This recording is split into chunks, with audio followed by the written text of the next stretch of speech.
Bonjour, bienvenue à cette émission La Tribune. Aujourd'hui, on accueille Madame Mélanie Boulanger pour le comité environnemental de l'érable. Bonjour Mélanie. Bonjour. J'aimerais que tu nous parles de l'historique du comité environnemental de l'érable. Comment ça a commencé et développé? Oui, en fait, le comité environnemental de l'érable, ça part vraiment d'une volonté de moi et une de mes amies, en fait, qui est la coprésidente du comité, Sabrina Vigé. On se parle, tu sais, les deux, on était vraiment conscientisés, tu sais, pour l'environnement, on s'en parlait, on se disait qu'il y avait vraiment beaucoup de choses à faire, tu sais, dans nos environnements respectifs, puis, tu sais, au niveau de notre ville, en fait, là, les deux, on habite à Plessisville, et on s'est dit, pourquoi pas, en fait, monter un OSBL, puis on a tenté un petit peu le terrain là, avec les gens autour de nous. On a eu beaucoup de gens qui ont répondu à l'appel, en fait. Donc, on a décidé de s'organiser vraiment, là, de former le comité. Il y a le Club Lyon là, qui nous a beaucoup aidé pour notre démarrage, entre autres en nous fournissant là, un support au niveau plus technique et des fonds, en fait, pour démarrer notre organisme. Donc, on a en fait lancé l'appel là, à tous les citoyens qui désiraient s'impliquer. Donc, on a eu environ 15-20 personnes là, qui sont venues à notre première rencontre. Ça nous a permis de parler de tous les projets, en fait, qui nous habitaient. Là, ça se voulait vraiment un peu un brainstorm, à voir quelles activités, puis dans quelle direction, en fait, on voulait aller. On voulait pas être les deux seuls là, à prendre la décision, en fait, de la direction du comité. Donc, après avoir sélectionné là, plusieurs projets, bon, ben là, à ce moment-là, on s'est divisé un peu en sous-comités. Donc, on a un peu monté l'organisation de cette façon-là. Donc, il y avait comme des chargés de projet avec des personnes dans chaque sous-comité. Les personnes pouvaient s'impliquer dans les projets qui leur parlaient et qui trouvaient important pour eux, qui avaient un sentiment d'appartenance. Donc ensuite, là, il y a plusieurs projets qui ont vu le jour là, au fil des mois suivants. Et là, en fait, c'est vraiment comme ça que ça a débuté. Ça marche. Et c'est quoi votre mission au comité environnemental de l'érable? Bien, notre mission, en fait, c'est vraiment de sensibiliser par le positif. Fait que, tu sais, on veut vraiment, amener les gens là, à s'impliquer, à poser des gestes concrets là, en fait, pour l'environnement. Fait que, tu sais, ça, la façon qu'on le pense, c'est pas nécessairement d'aller réprimander quand les choses qui sont, tu sais, quand les gens font pas des bonnes actions, mais plutôt, tu sais, de montrer l'exemple, puis, tu sais, de proposer des alternatives. C'est surtout ça notre mission. On veut aussi, là, tu sais, diminuer, dans le fond, la production en fait, favoriser la diminution de gaz à effet de serre et de la production de déchets là, sur notre territoire. Donc ça se fait là, par le biais. En fait, c'est toujours ça un peu qu'on garde en tête là, dans les projets qu'on monte pour notre direction. Et c'est quoi vos projets au comité environnemental de l'érable? On a eu plusieurs projets au fil des années, là, depuis 2018 environ là, qu'on roule. Donc, en fait, au départ, il y avait les soirées documentaires. Donc, c'était environ 4 projections par année. À chaque 3 à 4 mois environ, là, il y avait la projection d'un documentaire à portée environnementale. Donc, c'était des soirées super intéressantes. Malheureusement, il y a eu un petit stop là, pendant la pandémie parce qu'on ne pouvait pas faire de rassemblement. Les soirées là, devenaient donc plus difficiles. On avait essayé de le faire en ligne, là, mais c'était pas une formule là, qui était aussi enrichissante. Parce qu'après chaque documentaire, là, on favorise des documentaires de plus courte durée, d'environ 30 à 40 minutes. Il y avait quelqu'un du comité, en fait, qui animait des discussions après. Donc, ça permettait de faire des échanges. Fait qu'en fait, quelqu'un qui avait aucune connaissance nécessairement sur l'environnement ou, tu sais, qui n'avait pas nécessairement d'implication pouvait venir à la soirée documentaire. Donc, ça faisait rencontrer plein de gens qui sont impliqués et qui ont à cœur l'environnement. Donc, les personnes pouvaient parler entre elles après les documentaires. Ensuite, comme autre projet qu'on a mis sur la table, il y avait la sensibilisation des marchands. Fait qu'en fait, on allait voir les marchands locaux pour un peu voir c'était quoi leurs besoins en matière d'environnement, est-ce qu'ils se posaient des questions, c'était quoi leur démarche. Donc, entre autres, là, par exemple, il y avait IGA qu'on avait approché pour voir qu'est-ce qu'ils faisaient avec les aliments qu'ils n'utilisaient pas. Fait que on voulait voir pour diminuer le gaspillage alimentaire. Ensuite, on s'est attaqué un petit peu au sac de plastique et tout ce qui était comme emballage. Donc, avec par le biais là, de la sensibilisation des marchands, on a monté le projet de boîtes à sacs. Donc, c'est vraiment des boîtes qui étaient installées là, à l'entrée de l'épicerie pour favoriser le partage de sacs réutilisables. Donc, comment ça fonctionnait? C'est que les gens, en fait, qui avaient oublié leur sac d'épicerie réutilisable pouvaient s'en procurer un à l'entrée là, directement. Là, il y avait des bacs de disponibles. Fait qu'ils pouvaient prendre un sac et le ramener là, à la prochaine épicerie, ou s'il y avait des sacs de surplus à la maison, pouvaient les ramener. Fait que c'était vraiment comme une boîte là, de partage pour éviter d'avoir à prendre des sacs en plastique quand on fait une petite course imprévue à l'épicerie puis qu'on n'avait pas pensé nécessairement d'amener nos sacs. Là. Ça arrive souvent, ça. Exact. Fait que ça laissait l'opportunité là, d'avoir une alternative, en fait, à prendre un sac en plastique. Donc, ce projet-là a aussi été mis là, temporairement sur la... En fait, les boîtes ont été introduites puis fonctionnaient très bien. Ça a été comme mis, avec les mesures sanitaires, ça a été mis un petit peu sur la glace. On est en attente de les réintroduire éventuellement. Mais entre-temps aussi, ça a avancé là, au niveau du gouvernement. Puis là, tout ce qui est sac en plastique, en fait, a été là, en partie retiré de tous les commerces. Là, fait que ça, c'est un gros plus pour nous. Fait que, maintenant, ça favorise justement que les gens, s'ils l'ont oublié, rachètent le sac. Mais éventuellement, je pense que ça serait bien là, de réintroduire les boîtes à sacs. Donc, on a voulu faire aussi beaucoup de sensibilisation au niveau des médias sociaux. Donc, on a commencé notre page Facebook là, du Comité environnemental de l'érable. Donc, entre autres, ça servait à partager toute l'information là, des différents projets qu'on mettait sur pied, mais aussi à faire justement la promotion de commerces locaux, puis de mettre en avant les initiatives en fait qui étaient faites. Comme par exemple, quand je dis qu'on voulait diminuer le gaspillage alimentaire au niveau des épiceries, IGA, eux, entre autres, ils ont un partenariat là, avec ORAP pour tout ce qui est comme nourriture, pour éviter le gaspillage. Là, en fait, il y a une cuisine collective, fait que ils peuvent utiliser là, la nourriture, la nourriture qui est près de périmés, en fait, qu'ils peuvent utiliser dans leur cuisine collective. Fait que, ça, c'est une des façons qu'on peut faire la promotion, en fait, en partageant sur notre page Facebook. Aussi, toutes les autres entreprises locales là, qui avaient des initiatives vertes, en fait, pouvaient communiquer avec nous, puis on faisait des publications.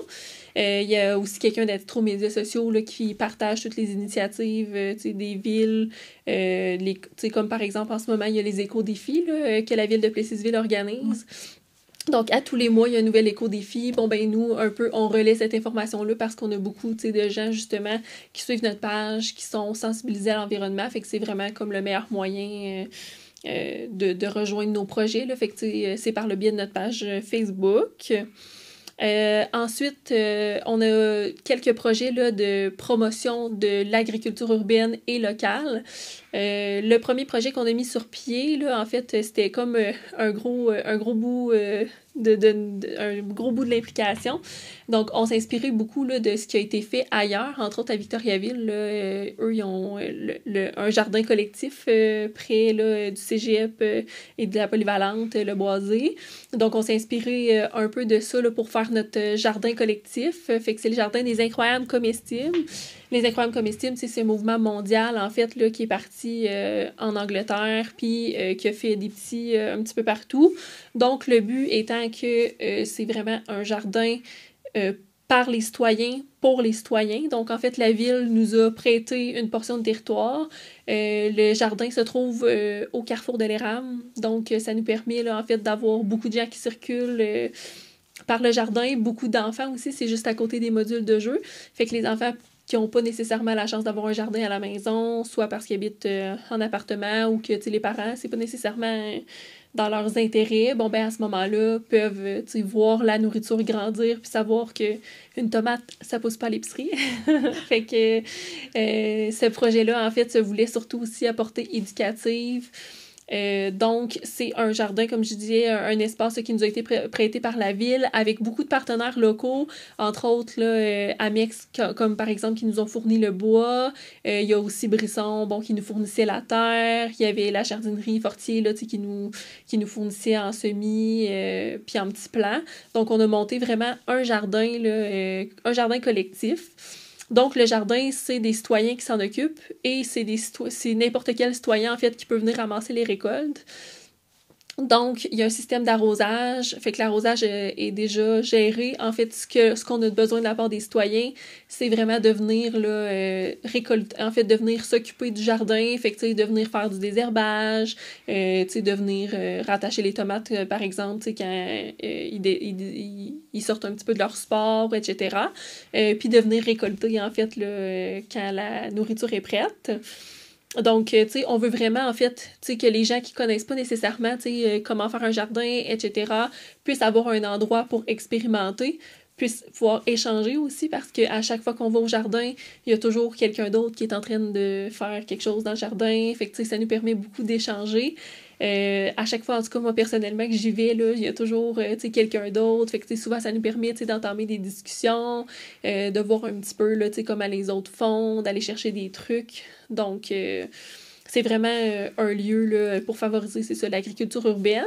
La ville aussi, là, tu sais, on avait des bacs, en fait, en ville qui avaient des incroyables comestibles dedans. Fait que, tu sais, ils mettaient des plantes de tomates, tu sais, au lieu de mettre des fleurs, parce que, tu sais, des fleurs, c'est très, très beau, puis ça attire plein de pollinisateurs, mais, tu sais, ça peut pas nécessairement nous nourrir. Fait que, tu sais, à la place de mettre, bon, ben, tu sais, un plant de graminées, ils pouvaient mettre un plant de chou-kale, par exemple, ou un plant de petites tomates cerises, là, tu sais, qui se prennent super bien comme quand on prend une marche. Ensuite, un autre projet d'agriculture urbaine qu'on a fait, pas l'été qui vient de passer, mais l'autre d'avant, en fait, on a fait un projet qui s'appelle la forêt nourricière là, à bras ouverts. Fait que ça aussi, on l'a fait au carrefour de l'érable, là, un peu dans la même continuité pour que ce soit à proximité. C'est aussi là, du côté des modules de jeu au carrefour. Donc, en fait, c'est une forêt composée de comestibles. C'est vraiment là, comme des grosses plates-bandes qu'on a fait. Ça aussi, on est allé chercher plein de partenaires locaux. Fait que, encore une fois, avec la ville, fait qu'on a fait, en fait, on a creusé les tranchées, on a planté les arbres. Donc là-dedans, il y a des poiriers, des pommiers, il y a des asperges, il y a toutes sortes de fleurs aussi qui sont comestibles, là, comme par exemple des échinacées, il y a des calendulas, il y a toutes plein de sortes de fleurs, là, puis de fruits, surtout, fait que des arbres fruitiers et des arbustes et des fleurs comestibles. Donc, ça, encore là, c'est à titre d'exemple, pour que les gens puissent s'en inspirer, puis pouvoir planter des arbres fruitiers, là, en fait, sur leur terrain. Donc, à l'entrée là, de la forêt nourricière, il y a vraiment un grand livre là, que les citoyens peuvent aller consulter. Il y a un peu une genre de fiche technique pour chaque comestible. Fait que, comme par exemple, pour telle fleur, bon, ben, ça dit quelles parties sont comestibles, à quel moment, puis, tu sais, qu'est-ce qu'on peut faire avec. C'est un projet là, qu'on a fait en collaboration avec Arbre Évolution, là, qui ont vraiment des spécialistes dans le domaine, puis qui sont habitués de faire des projets là, en permaculture comme ça. Le but aussi, c'est que ce soit à entretien minimal. Donc, tu sais, toute la planification, en fait, de la forêt a été pensée pour que, tu sais, les fleurs plus basses couvrent le sol, en fait, puis, tu sais, diminuent la production de mauvaises herbes et que les trucs plus hauts, bon, ben, tu sais, produisent des fruits, etc., là. Fait que, tu sais, c'est vraiment un projet en permaculture, là, tu sais, qui donne un bon exemple. Puis, justement, il y a toutes les fiches techniques des fruitiers qui sont accessibles, là, pour les citoyens. Oui, c'est un grand livre hein, près de la piste cyclable, dans le fond, qui s'en va longer la 116 après. Là. Oui, c'est ça, exact. Fait que ça, dans le fond, c'est Arbre Évolution qui vous ont aidé à faire votre plan et qui vous ont fourni les fiches techniques pour le livre. C'est bien ça? Exact. En fait, tout ça avait bonnement commencé qu'on avait participé à un concours avec Fruits d'Or. Fruits d'Or qui est comme... une entreprise de la région, en fait, qui a vraiment à cœur l'environnement. Là. Ils font beaucoup de projets en ce sens-là. On avait participé à un concours avec eux, justement, pour gagner un aménagement comestible. Malheureusement, on n'avait pas gagné, mais étant donné qu'on était comme vraiment dans leur région, ils ont quand même voulu, avec Arbre Évolution, mettre le projet de l'avant. Là. Fait que ça, c'est un très bel exemple de partenariat puis de soutien là, avec une entreprise locale de la région. Sinon, ça fait pas mal le tour des projets pour la promotion d'agriculture locale, en fait. Sinon, on a des petits projets par-ci par-là, un peu qu'on organise des activités de sensibilisation, comme par exemple pour le Jour de la Terre. Ça nous est déjà arrivé d'organiser des activités. Ou sinon, c'est ça, tout ce qui est échange, partage, là, on est pas mal dans ces eaux-là là, pour nos projets. Puis, qui peut faire partie du comité environnemental de l'érable? Premièrement, c'est qui est actuellement là? Est-ce qu'il faut avoir des connaissances poussées en matière environnementale? Est-ce qu'on peut être monsieur, madame, tout le monde? En fait, là, c'est vraiment n'importe qui. C'est pas une expertise qu'on a besoin en tant que telle, c'est vraiment des bras et des gens qui sont prêts à s'impliquer. Quelqu'un qui a une volonté, en fait, à faire une différence pour l'environnement, mais qui sait pas par où exactement commencer, peut être un très bon candidat. Justement, on a des gens qui sont vraiment plus conscientisés puis vraiment impliqués depuis un peu plus longtemps là, dans diverses sphères pour des projets environnementaux. Puis on a des gens qui n'avaient pas du tout d'expérience, mais qui avaient juste un désir, en fait, là, de faire une différence. Donc, c'est vraiment là, tout âge, toute personne qui veut s'impliquer. Le comité environnemental de l'érable a comme fait un petit là, aussi au niveau de la polyvalente La Samar. Ils ont eux-mêmes créé là, leur comité pour l'environnement. Donc, en fait, on était allés les rencontrer là, à leur départ, justement, pour voir un peu c'était quoi leur projet. Puis, ils font plusieurs projets de leur côté aussi. Fait que, ça l'assure une certaine relève. Mais, ce qui est quand même intéressant, là, que, entre autres, nos jardins puis notre jardin et la forêt nourricière sont au carrefour, ce qui est pas loin, là, en fait, de tout en ville. Fait que, quelqu'un qui habite en appartement près, puis qui n'a pas nécessairement d'endroit extérieur où aller jardiner. Bon, ben, ça peut être quelqu'un qui est visé par nos projets. Ou encore, par exemple, les gens qui habitent à la Providence, encore là, c'est vraiment à une distance de marche très raisonnable. Là, fait que n'importe qui, en fait, peut s'impliquer. Pour s'impliquer, en fait, ça se passe majoritairement par notre page Facebook. Là, les gens peuvent nous joindre par Internet. Sinon, ben, c'est sûr qu'on est souvent là, dans les installations de jardin et tout. Là, on est accessible à ce moment-là. Puis, c'est quoi votre démarche pour approcher un commerçant pour qu'il puisse changer ses techniques d'emballage? Ben, tu sais, on a eu plusieurs, je dirais, approches différentes. Il y a des organismes ou des commerces, en fait, qui nous ont eux-mêmes approchés pour voir qu'est-ce qu'ils pouvaient faire de mieux. Fait qu'à ce moment-là, bon, ben, tu sais, on se réunissait en sous-comité, on voyait, tu sais, c'était quoi nos idées, on faisait un brainstorm, puis on leur donnait vraiment une liste assez complète et variée là, d'initiatives en fait qu'ils pouvaient faire. Donc, il n'y avait rien là-dedans qui était une obligation. C'était vraiment selon leur bonne volonté.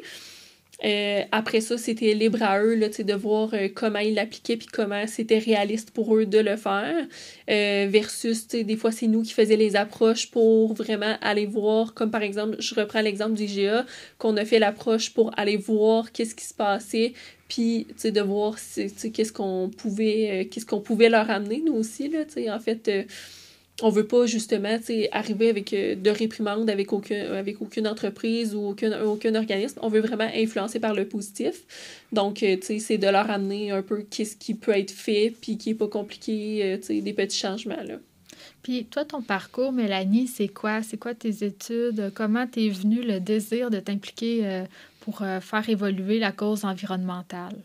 En fait, moi, j'ai pas du tout étudié dans le domaine de l'environnement. J'ai fait mes études, j'ai fait un prix universitaire en sciences de la nature, puis après ça, je suis allée faire un bac en sciences infirmières.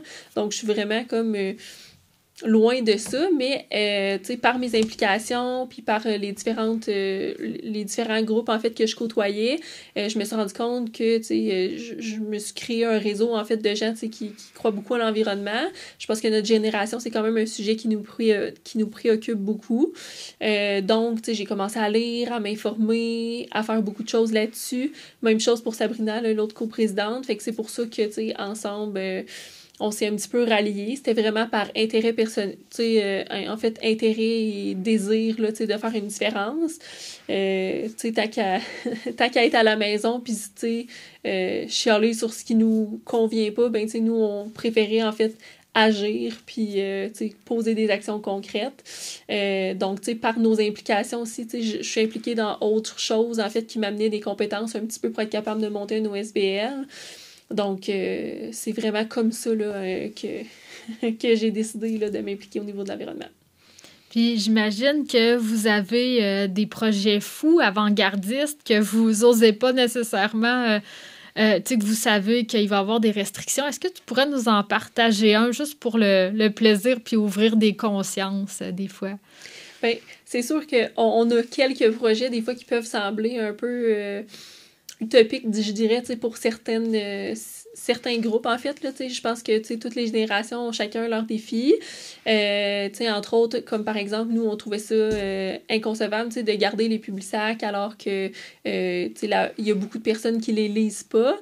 Tu sais, un Publisac, tu sais, du début de sa création, en fait, jusqu'à soit son recyclage ou en fait, tu sais, la fin de sa vie, va avoir passé par beaucoup d'étapes. Puis, entre autres, tu sais, bon, ça prend beaucoup d'eau pour concevoir, tu sais, ça prend des armes, ça prend la livraison, l'emballage, la distribution, etc. Bon, ben c'est toutes des choses, tu sais, qui polluent au cours du cycle de vie de l'objet, là. Tu sais, quand on parle de pollution, il faut toujours calculer le cycle de vie de l'objet. Alors que notre génération, on est beaucoup plus sur tout ce qui est numérique. Fait que maintenant qu'on a accès à toutes les Publisac en fait en numérique, ben on se demandait c'était quoi exactement le bien fondé de garder les Publisac. Fait que ça aurait été un projet qu'on aurait bien aimé mettre de l'avant. Bon, on a rencontré un peu de réticence là, à quelques endroits dans notre parcours. Fait que finalement, ce qu'on a fait, là, c'est de mettre de produire en fait des collants pour refuser les Publisac. Là, c'est des collants qui existent que nous, on les rend disponibles au vrac de choix à Plessisville. Mais sinon, ils peuvent aussi ils sont disponibles en ligne, là, en fait, que vous pouvez les faire imprimer puis les mettre sur votre boîte aux lettres pour dire que en fait, vous n'acceptez pas les Publisac. Fait qu'à ce moment-là, ils ne devraient pas vous en laisser là, à votre porte, mais tu sais, c'est un projet là, tu sais, qu'on aurait bien aimé mettre de l'avant. Puis aussi, tu as parlé du compost, hein? C'est sûr que, bon, faire son compost, c'est très compliqué, fait qu'on aimerait vraiment ça, que ça soit les municipalités qui s'en occupent, ça serait tellement plus facile, puis ça serait un moyen pour un plus grand nombre de monde de se faire un jardin, puis que ça devienne collectif, n'est-ce pas? Alors, comment vous vouliez organiser ça? Bien, il y a plusieurs municipalités, en fait, qui font plein de choses différentes au Québec. Fait que, tu sais, là, c'est un peu de voir qu'est-ce qui est le plus, je dirais, facile, parce que, tu sais, pour que les citoyens le fassent, en fait, il faut que ce soit le plus facile possible. Bon, tu sais, comme par exemple, il y a plusieurs villes que c'est le bac brun, là, fait que le traditionnel bac brun, je pense à Victoriaville, entre autres, là, eux, c'est comme ça qu'ils fonctionnent. C'est pas un moyen parfait, en fait, par le fait que c'est une collecte porte-à-porte. Fait que ça nécessite quand même le véhicule qui transporte ça. Ça produit des gaz à effet de serre. Il y a des gens qui jettent des choses aussi, qui, par manque de connaissances, en fait, mettent des choses dans le compost qu'il ne devrait pas y avoir là. Fait que ça peut quand même gâcher des batchs de compost, si on peut dire. Là. Fait que, ça, c'est pas... Pour nous, c'était pas un moyen parfait. Ce qu'on prônerait plus, en fait, dans un monde idéal, ça serait des composts de quartier. Ça se fait, là, à certains endroits, vraiment que dans le quartier, en fait, il y a un endroit où les gens peuvent amener leur compost, qui peut être, comme après ça, géré par la ville, là, pour comme le brassage, etc., puis qui peut être redistribué aux citoyens. Justement, c'est de revaloriser les déchets. En fait, quand on commence à composter, on se rend compte à quel point on n'a plus beaucoup de choses dans nos bacs. Donc, nous, c'est plus de cette façon-là qu'on le verrait là, sur le plus long terme, mais c'est sûr que ça nécessite une plus grande implication au niveau de chaque citoyen. Bon, après ça, il y a plusieurs autres, chaque personne à la maison, idéalement aussi, en fait, chaque personne à la maison pourrait faire son compost.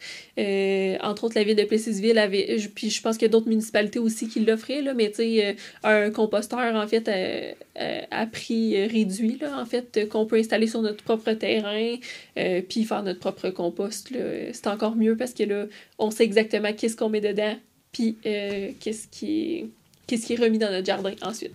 Mais c'est juste, on peut juste en faire l'été, hein, l'hiver. En fait, l'hiver, ça peut très bien se faire. En fait, la façon de faire, souvent, parce que le compost, c'est sûr que, il faut de la chaleur, là, pour que ça se composte. Fait que, les gens peuvent garder, en fait, leur matière, soit dans dans un bac ou dans une chaudière pour l'hiver, là. Fait que, tu sais, il n'y a aucune odeur, en fait, tu sais, l'hiver, quand que... T'sais, si on met ça près de la porte à l'extérieur, il n'y a aucune odeur qui va se dégager de là, justement parce que le processus de fermentation ne se fera pas. Fait qu'on garde ça. Puis au printemps, bon, ben là, il suffit de se prévoir un petit peu de feuilles à l'automne, de se garder une petite réserve de feuilles à l'automne. Puis après ça, au printemps, ben, on peut l'intégrer à notre bac de compost, en fait, avec des matières, faire le tri matière brune, matière verte. Puis, en fait, commencer notre compost d'été avec ça, là.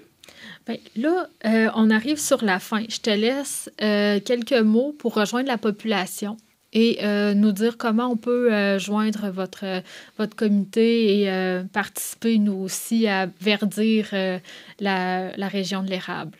Oui. En fait, je m'adresse aux citoyens, donc je pense que c'est important là, que chaque personne commence un petit peu son processus de conscientisation.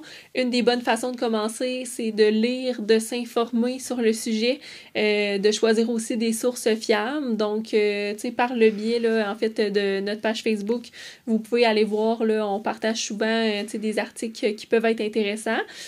L'autre chose aussi, c'est que c'est très important en tant que citoyen d'être conscientisé puis de s'impliquer dans les décisions là, qui sont prises un petit peu à plus grande échelle. Donc, c'est entre autres là, les villes, les municipalités là, qui peuvent faire une grosse différence en agissant à titre en fait de facilitateur là, pour les citoyens. Donc, en mettant sur pied des programmes ou différentes initiatives pour verdir en fait l'environnement. Puis si le cœur vous en dit, ben c'est sûr que je vous invite à vous impliquer là, au niveau de nos activités. Donc, on est joignable par notre page Facebook. On a surtout besoin de bénévoles là, à chaque été pour l'entretien de notre forêt nourricière et de notre jardin des incroyables comestibles. Merci Mélanie. Ben, ça fait plaisir. Merci à toi.